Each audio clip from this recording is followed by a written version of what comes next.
Bonjour, oui aujourd'hui nous nous retrouvons pour une nouvelle vidéo. Alors oui aujourd'hui c'est une vidéo, on la connaît déjà cette vidéo sur la chaîne. Sauf que non, ça ne sera pas un YouTube TV, mais bel et bien juste une vidéo comme ça au pif, justement pour vous présenter ce jeu. Alors aujourd'hui de quel jeu nous allons parler? Je vais parler parce que je suis pas plusieurs. Bah écoutez, je sais pas quoi dire d'autre à part je suis pas plusieurs. Voilà, c'est tout en fait. Enfin, on n'est pas plusieurs dans cette salle. Il y a que moi, hein. Je vous jure, il y a vraiment que moi. Regardez, hein. Vous voyez, il y a vraiment que moi, hein. Je suis tout seul. Mais oui, aujourd'hui, on va bien parler de Vampire. Ce jeu vraiment magnifique. Allez, je vous en parle tout de suite. Let's go. Alors, première chose à savoir déjà, avant de parler du jeu, c'est de savoir quelle année il est sorti. Alors, pour ceux que ça intéresse, voilà, je le dis quand même. Il est sorti le 5 juin 2018. Alors, il faut savoir, il est sorti juste un tout petit peu plus tard, hein, pour la Switch. Il est sorti le 29 octobre 2019. À savoir quand même aussi, ça c'est un petit truc voilà qui peuvent déranger certaines personnes. Il faut savoir que ce jeu en fait il est pas réellement sorti en français. Il est sorti en français mais il sera sous-titré. Je veux dire que si vous voulez par exemple, je sais pas, pour certaines personnes qui n'aiment pas juste inspirez très fort et profondément.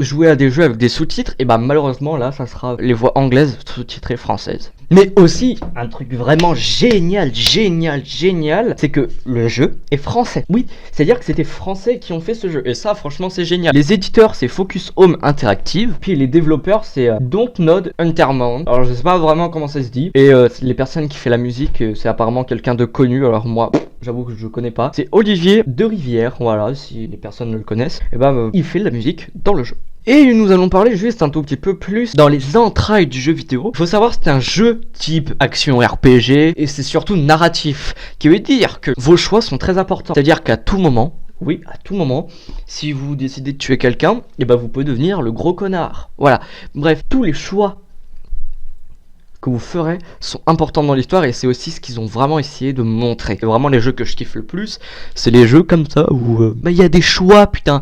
En fait, quand il y a des choix, tu te dis toujours, en fait, tu te dis putain, c'est comme ça que je veux jouer et c'est comme ça que je vais kiffer. Là je vais vraiment parler de l'histoire, alors je vais pas trop spoil, voilà quand même pour ceux qui veulent faire le jeu.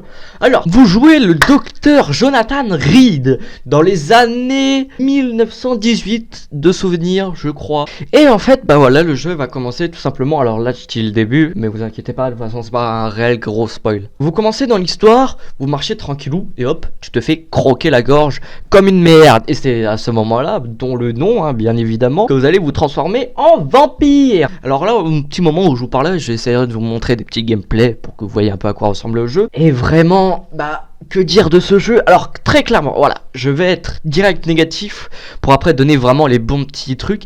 Le jeu n'est pas très beau franchement, je crois qu'il est sur Unreal 4. Le jeu n'est pas ouf pour un jeu de 2018, je vous avoue qu'il pue un peu la merde en termes de graphisme. Après franchement ça peut passer quand même. Voilà, c'est vrai que ça fait...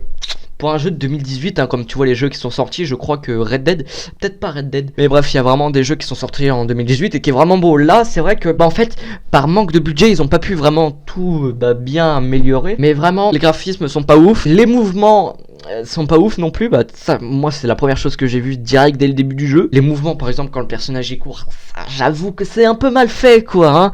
Franchement il pourrait mieux faire. Bon après voilà, je dis les points négatifs que j'ai vus, mais bon je ne suis pas un développeur de jeu, je ne pourrais pas faire aussi bien qu'ils ont fait, mais c'est quand même un petit point qu'il faut que je le dise pour les personnes qui se disent peut-être peut-être que j'ai envie d'aller jouer au jeu, mais j'aimerais quand même savoir à quoi il ressemble. Bon, voilà, je vous le dis direct, le jeu il est pas hyper beau et puis les mouvements et tout sont pas hyper bien faits quoi. Du coup voilà, ça c'était un peu les petits points négatifs. Je vous avoue c'est à peu près les seuls points négatifs que j'ai vus sur le jeu. Les textures ne sont pas ouf. Et puis les mouvements un peu de quand il marche, quand il tape, c'est un peu redondant, pas très beau. Mais bon franchement, on peut dire que c'est des points qui peuvent passer sur la suite. Voilà, franchement l'histoire elle est bien, franchement elle est kiffante. Mais c'est pas un The Witcher le truc hein, franchement. En même temps il faut se dire The Witcher il est imbattable. Enfin pour le moment il est imbattable. Mais voilà, l'histoire est quand même pas mal, mais bon, si je devrais noter juste l'histoire, je mettrais quand même un bon petit 7, voilà, un petit 7, ouais. Je pense que c'est à peu près la meilleure note que je pourrais lui donner, je pourrais pas donner plus, je pourrais pas donner moins. Alors il faut savoir, là, je vais quand même un peu rentrer dans la mécanique du jeu. Il faut savoir qu'en fait, c'est vous qui allez décider des choix que vous allez faire. Comme j'ai dit, c'est un jeu interactif,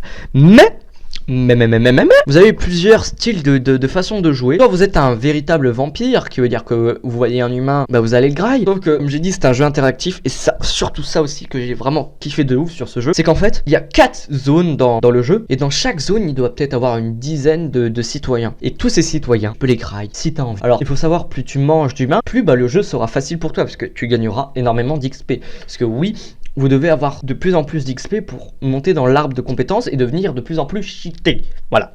Disons que, allez, vraiment, en 1 heure de jeu, à force de tuer des mobs que vous pouvez trouver, parce qu'il y a plusieurs types de méchants dans le jeu, il y a les vampires un peu différents qui ne se contrôlent pas. Il y a les vampires comme vous dans le jeu. Il y a les loups-garous, je crois. Vous avez les chasseurs de vampires. Je crois que de tête, les 4 seuls ennemis que vous avez dans le jeu, et bah, allez, disons, vous en tuez à peu près pendant 1 heure. Vous gagnerez peut-être 1000 à 3000 XP. Voilà, dans ces zones-là. Et il faut savoir qu'en tuant un humain, bah vous gagnez la plupart du temps minimum 2000 XP. Et tuer un humain, si vous voulez, bah vous pouvez le faire en 5 minutes. Qui veut dire que ouais, soit vous tuez aucun humain parce que vous décidez d'être un bon petit vampire, ce que j'ai fait moi personnellement, enfin j'ai tué qu'une seule personne, mais pour moi c'était un connard, il le méritait, bref. Ou vous tuez tout le monde, vous devenez hyper cheaté. Voilà, ça c'est une caractéristique que je kiffe le plus dans ce jeu. Voilà, du coup ça c'est vraiment ce qui est génial, c'est qu'en fait vous pouvez décider de tuer tout un peuple si vous voulez. Après, si vous tuez tout le monde, et ben en fait il y a plusieurs stades dans l'évolution, dans l'évolution du quartier. Si vous arrivez tout en bas et vous tuez tout le monde, il faut savoir que cette zone ne sera plus habitable et il y aura beaucoup de monstres. Alors ouais, ça c'est vraiment quand même un truc de ouf et c'est ce qui m'a vraiment fait kiffer quoi. Alors voilà, ça c'est vraiment les caractéristiques les plus ouf, mais il faut savoir que comme j'ai dit, c'est un jeu où vous avez des choix, qui veut dire que oui, en fait, vous devrez parler presque à tout le monde pour pouvoir avancer dans l'histoire. Petite parenthèse, c'est les personnes qui ont fait Life is Strange qui ont fait aussi ce jeu. Alors, pour les personnes qui ont kiffé Life is Strange, vous voyez à quel niveau, franchement, ça doit être. Bon après, je vous avoue que c'est un peu compliqué de vous parler du jeu sans vous spoil. Du coup, voilà, je vais juste m'arrêter là. Je vous ai donné vraiment les caractéristiques les plus ouf. Voilà que j'en ai donné pas beaucoup, mais en même temps je vous avoue que c'est un jeu qui a été à la fin bâclé, qui veut dire que comme j'ai dit, ils avaient plus de thunes pour finir le jeu, du coup ils ont dû le sortir quoi. Mais du coup c'est vrai que je vous conseille quand même d'aller voilà, je vous conseille quand même de jouer au jeu pour vous donner votre propre avis. Voilà, moi c'était juste une petite vidéo, voilà, pour vous dire que tout simplement ce jeu je l'ai kiffé et je vous conseille d'y jouer. En tout cas voilà, n'hésitez pas à mettre un maximum de pouces bleus, à vous abonner. Et moi les gars et les filles, je vous dis bye, allez bye bye. Wouhou. Salut. Alors oui, je vous mets un petit bonus juste pour avoir les 10 minutes. Allez, c'est parti.